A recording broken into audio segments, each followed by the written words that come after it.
Hello, friends. Welcome back to the School of Self-Worth. One of my intentions in this podcast is to host powerful women and have honest, thought-provoking conversations about success. And sometimes we are so on the mark, it has to be digested in two parts. So today, I'm so excited to share the first part of my conversation with guest and author Kristi Coulter. Her new book, Exit Interview, is about her decade-plus journey at Amazon. In the book, she lays bare the often brutal culture at the company, the exhaustion she felt trying to succeed in a male-dominated company, and the toll it took on her personally. In the first part of our interview, she talks about how she took to drinking to cope with the intense work environment and her journey to take ownership of her life by going sober and the impact that had on her experience of finding herself. If you are struggling with fear of failure or imposter syndrome, do not miss out on this episode. There are so many insights here for you. And if you are a high achieving career woman who wants to get on the right side of your intuition in 30 days using the intuitive blueprint, DM me 30 on Instagram at Nicole Song. I've got something for you. Okay, let's do this. Let's dive into this conversation. Well, Kristi, I am so happy to welcome you to School of Self-Worth. Thanks for being on. Thank you for having me. Well, I was just saying beforehand that I just finished your book last week, like 3 days ago. So I have been really immersed in the world of Kristi and Exit Interview and of Amazon in particular. And there's so many questions I have for you, really. Gosh, I'm going to just start actually with this is the one thing I read it on my phone and I really, this is the one thing I took notes on, or not even took notes on, but I noted right away. And it is this particular line. We said, please remember the day when just being myself did not, in fact, lead directly to doom. And this is when you were, do you remember the, I mean, I'm hoping you remember writing Yes. Oh, yes. And you could get there. So, the context of your book is it's like really about your journey through Amazon and your experience being there. And then the moments, all the moments that kind of accumulated over time for you to eventually lead the company and then lead to this book. So I'm curious where that, in the context of that whole journey, where does that particular moment, like that statement, because you put it up as a Facebook post, I believe, after 2 years of sobriety. And if you could give us some context around where you were at that point, because it seemed like a bit of a turning point. And I'd love to hear more about that. Yeah. And so this is the time when I posted on Facebook that I was sober and the world didn't end, right? Right. Yeah. So I was a drinker for about half my Amazon career and sober for the second half. So it's like in the tech world, they talk about A/B tests, where you test two, and it's like a perfect A/B test. So I had been sober a couple of years at that point, and my friends knew, some people at work knew that I was close to. And it's not like I was hidden exactly, but I had never sort of said broadly, hey, world, I don't drink anymore. And I had this fear that saying so, especially in front of Amazon people, could somehow paint me as damaged goods. Amazon was a place with such relentlessly high standards for really perfection, almost superhuman abilities and stamina, that to expose any weakness was terrifying. But I also was 2 years sober then. I was still doing great at work, better, if anything. And I got to a point where I felt like my work self and my non-work self, I was about to say my real self, which is telling, needed to come together a little bit more. And so I thought, well, it's my second soberversary. I was actually away for work at Amazon out in Issaquah at this beautiful lodge overlooking a waterfall, the waterfall from Twin Peaks, actually. And I sat there looking at this waterfall and I just thought, well, I'm going to do it. I'm going to say it's been 2 years since my last drink. And if it ruins my career, it ruins my career. I'll get a job somewhere else. And it seems obvious now that that was not going to happen, but felt like a big risk at the time. And it didn't happen. I mean, if anything, it brought me closer to people at Amazon. People I had never known more than to say hi to were suddenly stopping me in the hallway to say, I saw your post, oh, my cousin has been sober for 3 years and I'm so proud of her. Or suddenly everyone I knew at Amazon who I didn't know was a recovering alcoholic was coming out to me, and including people in very high positions of power.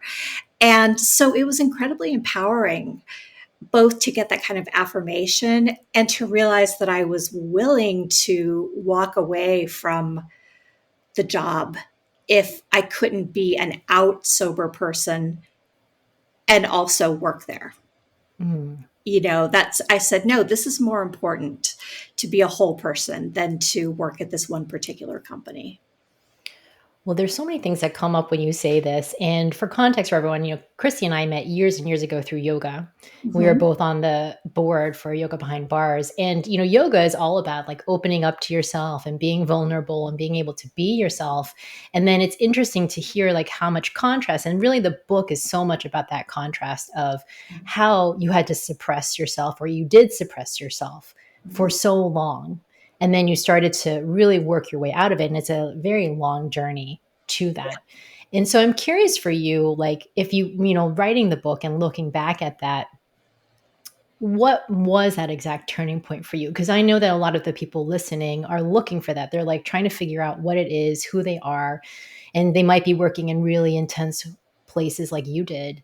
And what do you feel like? I don't know if there was any one moment, and it didn't feel like there was any one particular moment Mm-hmm. in your journey, but if you could just start to pinpoint what it was that got you to say, hey, maybe this isn't right. Like, this isn't actually how I want to be in my life. Yeah, that's a great question. Yeah, it was a lot of little moments, as you say, but I think getting sober was definitely one of them, because I realized when I quit drinking that if I wanted to stay sober, I had to actually have a tolerable life. Mm, Surprise, surprise, that otherwise you're just white knuckling yourself your way through life. And so for me, at first I thought, well, do I have to leave Amazon? Do I have to leave this career? And then I thought, well, let's see if I can make it work as a sober person. And that meant just being a little bit more myself, having better boundaries, and just doing the things I needed to do to make sure I had rest, to make sure I took care of myself so that I could both work in this insane pressure cooker and stay sober. The thing that happened after that was that I started to like myself, mm, for like maybe the first time in, I don't know, decades since childhood. And the more I liked myself, the more I thought, well, you deserve a decent life, even you. And I was someone who would always just suck it up and do whatever it took to get by, to get ahead. I always felt like I was probably fooling people, so I'd better be extra perfect. And I stopped thinking that I should have to do that. I mean, obviously, I still knew I had to work really hard and be really good, but there started to be some limits on it. Um, the other thing that comes to mind is I had a job, I had several roles at Amazon, and I had one that I failed at. And when I say fail, by my standards, it was fine. I was doing a perfectly okay job, but I wasn't great at it. mhm, And that was an intolerable thought to me, that I would not absolutely nail everything I did. And I got to a point where I was so miserable, and I was sober at this point. So I knew, oh, it wasn't just that you were drinking before.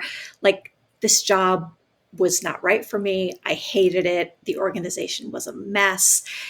And I thought, so I can't leave because then people will think I failed. And this little voice said, well, so maybe they'll think you failed. Maybe you did fail at this job. What about that? mhm, And it was the first time I'd ever thought I could just let myself fail at something and then go on and do something that would be better for me. And in hindsight, that was an incredibly transformative moment.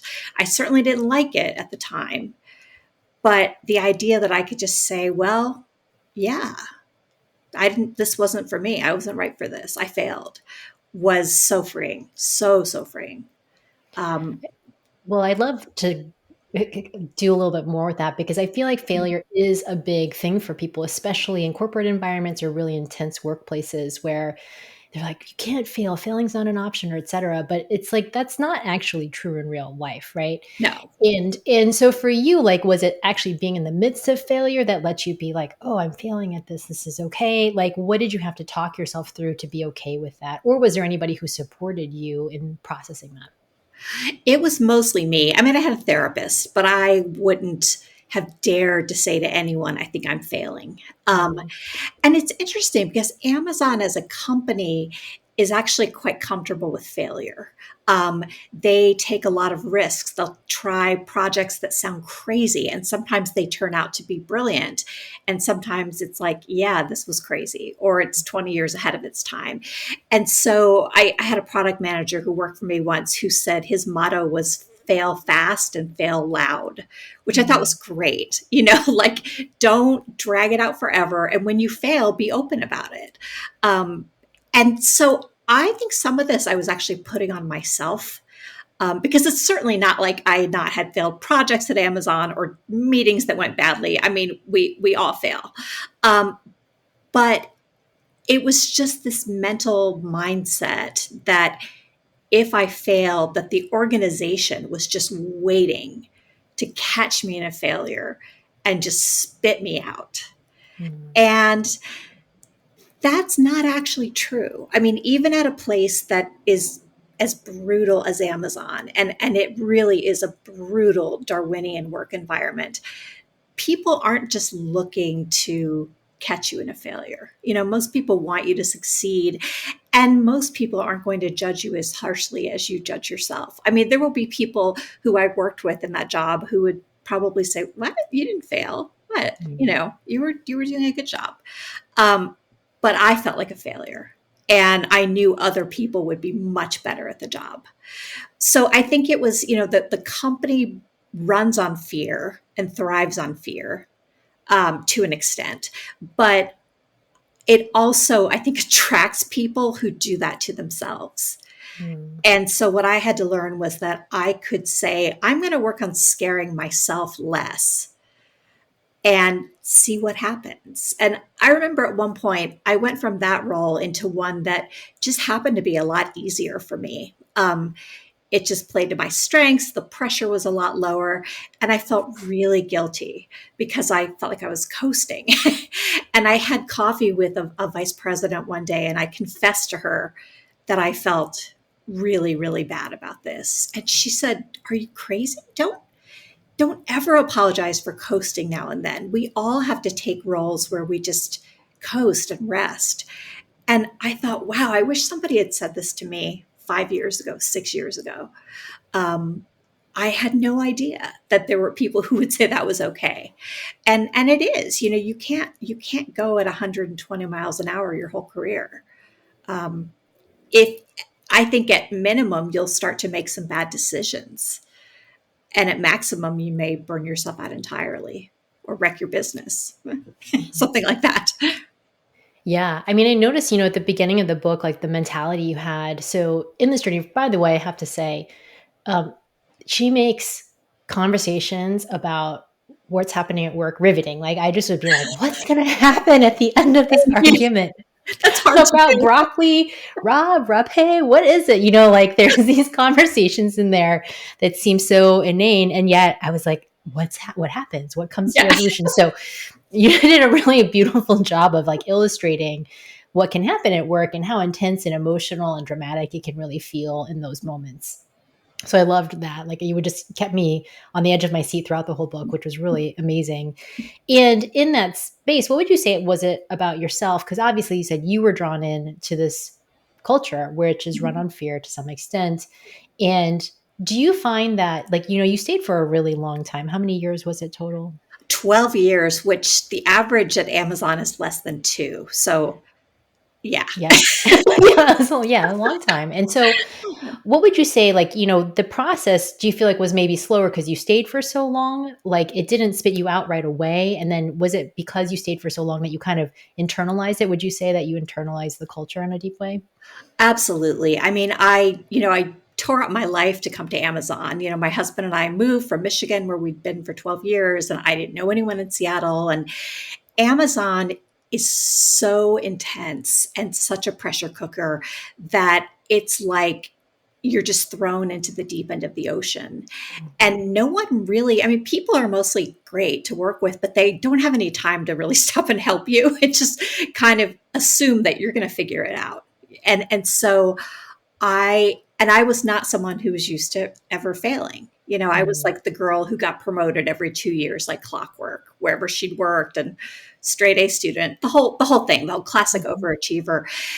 And so I was just so desperate to keep up for like at least the first 2 years. It was the dumbest I've ever felt in my life, because in every room there was someone who was smarter than me, and almost everybody knew more than I did about working at Amazon. I mean, just the acronyms alone, I was just like, what are they saying? And so by the time I got my feet under me, well, the other thing about Amazon is there's change all the time. The company was growing, you'd have reorgs or get moved to new roles. And so just about the time when I'd feel comfortable in a job, something would change, something big. I'd get a new team under me, or I would change roles proactively. So I never really had time to just feel like, yes, I'm the master of my universe. I've got this. And in some ways, I did that to myself, because once I feel like I'm the master of my universe, I get bored. I start thinking, like, well, what other universes are out there? So I think it took me really kind of drinking myself into a state of just constant anxiety on top of the Amazon anxiety to kind of bring me to that bottom and make me realize something had to change. And then it was getting sober and coming out of it that made me realize, you don't have to live like this. And at that point, I stayed another 5 years because, frankly, the pay was crazy. Mhm. Um, I was paid largely in stock options, and the stock had been $45 a share when I got there, and it was something like it was well into the thousands at that point. So I was being wildly overpaid for the market. Mhm. And that is powerful. As much as we'd all like to think that it doesn't matter, like it matters. And I also was starting to express myself a little bit and become a little more myself in the workplace. And I liked that. It was really working for me. And so I had another 5 years where I got to play with being me at work and seeing how far I could push that. Mhm. So it was like a really kind of cool laboratory. Yeah, that is really interesting because really when you were talking about how, for the first 5 years, like you were just in this deep anxiety all the time. Mhm. And a lot of times when I think about worth and I work with women about this particular issue around when we are seeing our entire value and worth on the planet is our jobs. Mhm. And then when you can start to separate it, and what it sounds like is after a few years, you could separate it a little bit, and then there was still enough to keep you tied there. And so take us then to the point at which you actually started to recognize that you might want to leave it. And what did it take within you to actually do that? Yeah, a couple of interesting things happened. I started to select roles that I knew could play to my strengths. I had always had this mindset that I needed to address my weaknesses Mm. before playing to my strengths. And I think Amazon as a company had the same mindset. There was always much more focus on what you'd done wrong than what you had done right. And so I got to a point where I thought, well, of course you want to grow always, but like I was a writer, I was a very talented writer. And I thought, maybe you should do something with that, within this context. and not try to become the world's most brilliant quantitative analyst, which I could be competent, but I'm never going to be the best. I'm not a statistician. So I took on a role with Amazon Go, which is the just walk out supermarket, and I was the chief writer and the only writer. It was a secret project. And I was suddenly in a role where my core talent on earth, the thing I've always been good at, was what mattered to my success. And it was wild. I was like, oh, suddenly the thing I'm great at is the thing that matters. And it really mattered. I had immense scope of role. It was a huge job.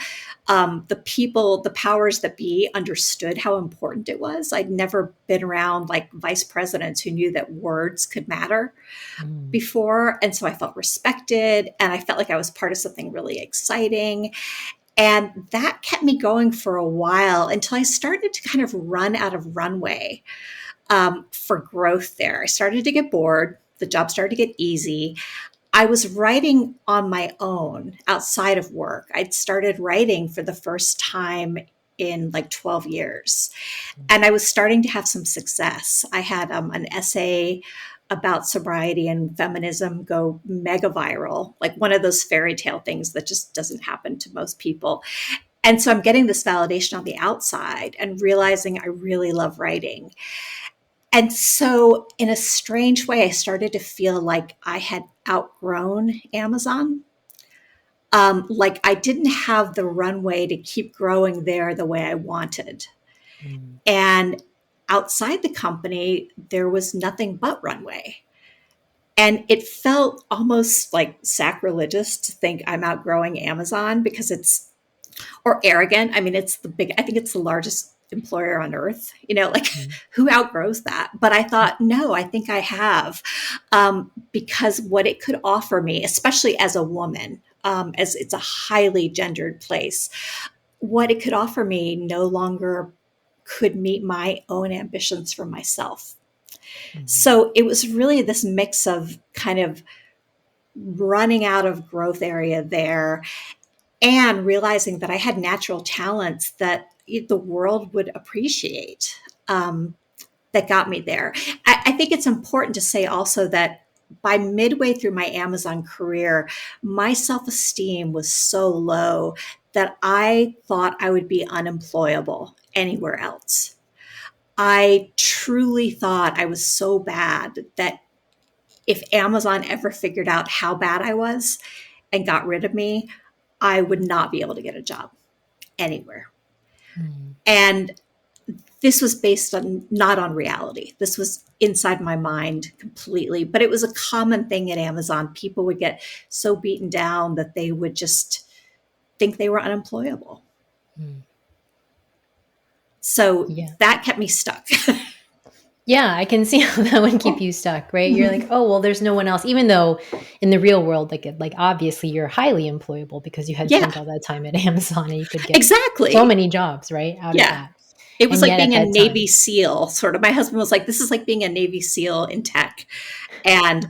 But and locally there was all this fear. You'd hear about companies that were wary of hiring people from Amazon because they were either jerks or they were so burned out that they had to be like rehabbed like wounded fawns, Well, I remember you wrote in the book like reprogrammed. Like there was like companies that had to reprogram Amazon situation when they bring them on. There was this rumor that another big tech company in town had like a deprogramming program or something. I have no idea if that's true or not, but it sounded kind of nice. I was like, okay.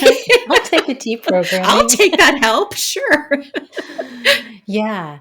Well, I wanted to go back to what you were talking about, how, like that low self-esteem point is what kept you there for so long. But then when you started to recognize you had talents and places to go that were outside of the company, and how did you just start to actually act upon that? Because I think that's where a lot of people really get stuck, when your worth and value have been really tied into your job for so long. And then all of a sudden you're recognizing it, and recognizing it is huge. Awareness is always the first step. And the actual act of doing it is such a big thing. So I'm curious about that place. Yeah, that was really, really scary. And even once I knew that I wanted to go, I think I probably still dithered for a good year about it. Part of it was that I did like the work I was doing. And at that point, I've been there for 12 years. Like, you have really close friends at the company. I was working with people I'd worked with in my first role at Amazon. And, it's nice to have a place to go where you actually know what to do, So on the outside, I'd had this essay go viral. I suddenly had the kinds of opportunities I never thought I'd have as a writer. I had agents offering to represent me, and I was getting invitations to write for magazines like Glamour, and I was doing some of this, in my abundant free time, and I got a book deal. So I think probably within a month of the essay going viral, I had signed a deal to write my first memoir. Now, the money was not remotely life-changing money, and especially by Amazon standards. I remember thinking, like, because I've been so financially fortunate, it makes like what could change a 25-year-old's life. I was 48. It just seemed kind of like, oh, sure, okay. Yeah. So it wasn't like quit your job, but it did spur me to think, well, first of all, I took a leave of absence to finish my book. So I arranged to, Amazon has a leave of absence program, and I took 3 months away. And what I noticed then was that I didn't miss it at all. I also didn't feel relief to be away. I just kind of felt this complete separation, like, well, there's that company over there where I've been going for a long time every day. And now I'm over here doing this thing. And the leave was really informative because I realized I loved writing. I had been afraid that writing every day might actually just drive me crazy, kill me, that not having the schedule. But I was like, no, this is good. I like it. I have a goal. I have a structure. It's just new. So when I went back after the leave, I already knew I could make a life outside Amazon. And ultimately, I realized to move really toward what I wanted to do, which was write full time, I would have to leave. I mean, there was no way I could sustain writing books and working in like a senior role at Amazon. I also was starting to have an idea that I wanted to write this book specifically. And I was like, okay, just ethically, like, you're going to have to go, sister, Yeah. Even, I mean, I don't name Amazon in my first book, but or in the essay that went viral, but it was pretty evident where I worked, and they were great about it. Like, the company never said, "Hey, you're making us look bad," but you know, at some point, enough was going to be enough. So it really was what I think a lot of people end up doing, with just having something they want more than what they already have. Mm-hmm. And I just, financially, we were fortunate enough to know that, it wasn't like I never needed to earn money again, but I had some runway. We could be careful. We could cut expenses. And once my husband and I started talking like that and figuring out how to plan this out, it just started to steamroll. Just more and more pieces fell into place. And then when it was finally just a bunch of little, it was a death by a thousand cuts thing when I finally decided to really leave. And it had to do with an org change that just made me feel really disrespected in the way it was handled. And instead of just being mad, I thought, well, you could be mad, or you could just go. Like, maybe this is the sign that you should leave. And so I did, Mm-hmm. and it felt like ending a huge era of my life. But it also just was clearly the right thing to do at the right time. Does that answer your question? Does that? It does, yes. Well, Great. it's such a powerful story around how to do that, like how it happens. And I have so many more questions around this current Mhm. era of your life. And I wanted to go back to one piece about how you said Amazon was really supportive when your essay went viral and your first book came out. You've also made it really clear in the book that change from within very challenging. Like, it's a really, really tough thing. Yes. And I don't feel like you wrote the book for that intention, but do you feel like this book could actually help facilitate some of the change, especially around the gendered environment? Like you said, for women, there's a lot of stats in the book about how challenging it is to be in a leadership role at Amazon. Like, would you Yeah. hope that people there might actually take it seriously after reading your book? I would love that. I mean, I would absolutely love that. I think that Amazon, they report their gender data publicly every year. And so I look at it and it goes up by women in leadership by maybe 1%. I mean, it's just, they're not making progress. Mm-hmm. And the thing about Amazon is when they want to do something well, they can do it so well that a reporter once asked me, do you think Jeff Bezos cares about gender at Amazon? And I said, no, I think he doesn't, because if he did, it would look really different. Like, he would come up with some idea that sounded ludicrous that would just turn out to be brilliant, because that's what he often does. I wrote the book because I wanted women to know that when they feel crazy at work, that it's not just them. That, a lot of these, it's Amazon was not a place. It's not like there were swimsuit calendars hanging around. I wasn't sexually harassed. It's just this tiny little bit of aggression everywhere you go. And I think a lot of it comes down to the idea of meritocracy, which has started to be dissected in recent years. That, at Amazon, it's this idea that meritocracy just means the best people are going to naturally rise to the top. And if you don't rise to the top, you're not the best people. But meritocracy is not a natural system. It's a system built by people, to usually reflect the status quo.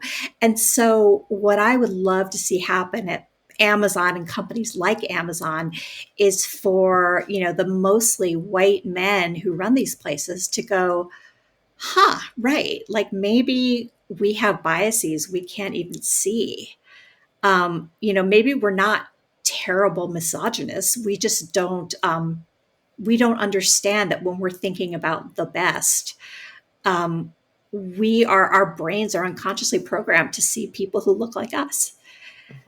And I would like for the men I worked with, most of whom were, what you would call, good guys. Like, they weren't jerks, to just go, wow, I had no idea how much more internal work women are doing every day at the office just to fit in, just to seem like the right amount female, like not so female that they remind me of my mom or someone I want to date, but also not so male that they seem threatening, that women are really walking a tightrope.